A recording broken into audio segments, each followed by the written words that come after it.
Alors, j'en suis à quoi déjà? L'adolescence, non? Non. L'adolescence? Ça passe trop vite. On va rester en enfance. Parce que, Encore la dernière fois, je vous ai déjà parlé, c'était la folie des bons points à la cour de récré. Ouais. Je vais vous parler d'une autre folie qui a gagné la cour de récré. Alors, c'était en 1998, soit 2 ans après leur création. C'est à peu près le temps que ça met pour arriver et être, être cool à Saint-Saëns. À peu près. Ce sont les Pokémon. Donc, je vais peut-être en perdre une partie. Mais bon, après, c'est mon sketch, moi je me fais plaisir. Donc, en fait, alors Pokémon, c'était déjà un dessin animé.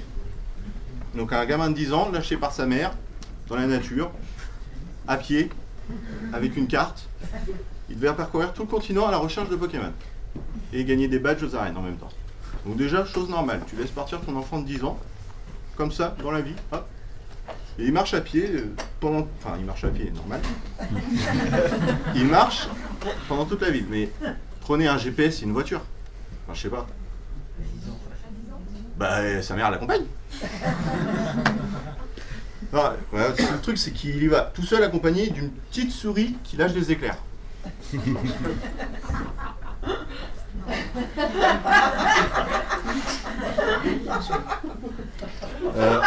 Alors en revanche, il y a un truc qui m'a choqué avec donc la petite souris qui s'appelle Pikachu, pour ceux qui ne connaissent pas.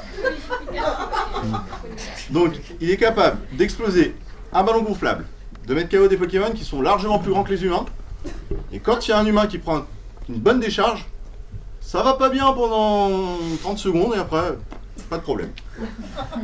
Non mais en même temps ils peuvent pas le tuer, ils ont un drôle de rapport à la mort. Moi j'ai vu, ils avaient fait des films aussi, et j'ai vu que les 2 premiers, et dans les 2 premiers il meurt, le dresseur meurt et revit derrière.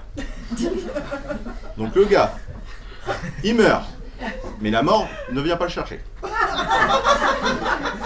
Il parcourt le monde entier à pied avec juste une carte en papier. Il résiste à de l'électricité, mais un bon voltage. S'ils veulent faire un film réel, j'ai l'acteur, Chuck Norris. Non, puis, moi, Pokémon, il y a un truc qui m'a énervé, c'était leur façon de parler aux Pokémon, justement. Ils disaient leur prénom, je l'ai pris un peu pour un foutage de gueule par rapport à moi. Parce que vous imaginez si je fais tout ce sketch-là, comme ça. Moyava, Moyava, Momo, Mo. Ça sera incompréhensible. Et le truc, c'est qu'ils se comprennent entre eux. Moi, personnellement, je vais parler avec un anglais, il peut me parler dans son langage, je vais pas tout comprendre. Et puis, Pokémon, c'était pas seulement film et dessin animé, c'était aussi un jeu vidéo. Et ce jeu vidéo, moi, il m'a choqué. Pourquoi? Déjà, tu arrives dans une ville, 40 personnes dehors, 3 maisons.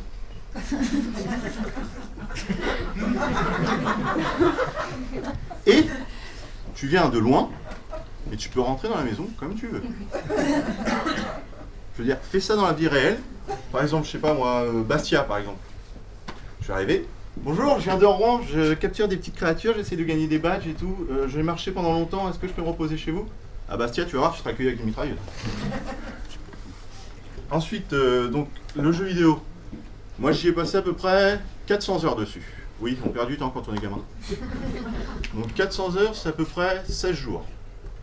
Et pendant ces 400 heures, toutes les personnes qui sont dans la console, à part mon personnage, ne bougent pas.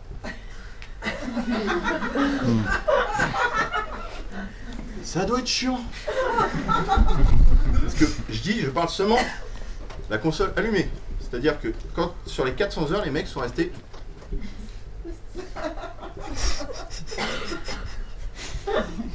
Moi j'imagine que la console éteinte, ils doivent y aller.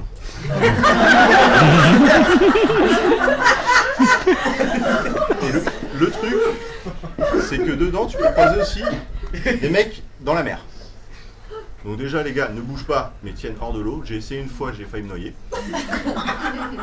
Mais le truc c'est que je passe moi 1 heure par exemple, on prend large, 1 heure dans mon bain. J'ai la peau toute fripée. Alors eux 400 heures. Mais ils sortent de l'eau, ils ont 90 ans alors qu'ils en ont 10 hein. Mais bon, après je suis un peu sévère avec Nintendo quoi, parce que il a été responsable quand même de pas mal d'heures d'amusement pour moi et pour beaucoup d'enfants. Donc rien que pour ça, moi je dis merci monsieur Satoshi Tajiri. Ah j'ai eu peur quand j'ai dit il faut que je dise le nom au moins un moment. Japonais, J'ai eu peur. Mais ça va, il a un prénom facile. Donc Monsieur Tajiri, merci, ou arigato comme on dit chez vous.